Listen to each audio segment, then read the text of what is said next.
पाकिस्तान और चीन के ताल्लुकात नई बुलंदियों को छू रहे हैं। मुश्किल हालात में ब्रादर मुल्क की हिमायत पर मशकूर हैं। वज़ीर ख़ारजा बिलावल भुट्टो की चीनी हम मनसब के हमरा मुश्तरका प्रेस कॉन्फ्रेंस आलमी फोरम पर चीन के मफादात की हिमायत जारी रखने का अज़्म जाहिर कर दिया।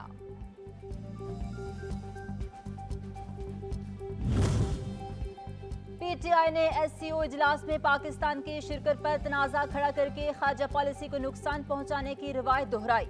वज़ीर आज़म शहबाज शरीफ का ट्वीट, कहा इमरान खान जितनी देर इक़्तिदार में रहे आलमी बरादरी से ताल्लुकात कमज़ोर करने की कोशिशें करते रहे। इन्होंने हर शय को खेल बना रखा है। इमरान खान ने 4 साल सीपैक को बंद करके मईशत और तरक्की के खिलाफ साजिश की। आलमी बरादरी से पाकिस्तान के ताल्लुकात को नुकसान पहुंचाया। वफाकी वज़ीर इत्तलात मरियम औरंगज़ेब की तनकीद, कहा सुनहरी मुस्तकबिल के ख्वाब दिखाकर घड़ियां चुराने वाले को मजीद इंतशार की इजाजत नहीं देंगे। RTS सिस्टम बंद, सिलेक्ट होने की सहूलत खत्म हो चुकी।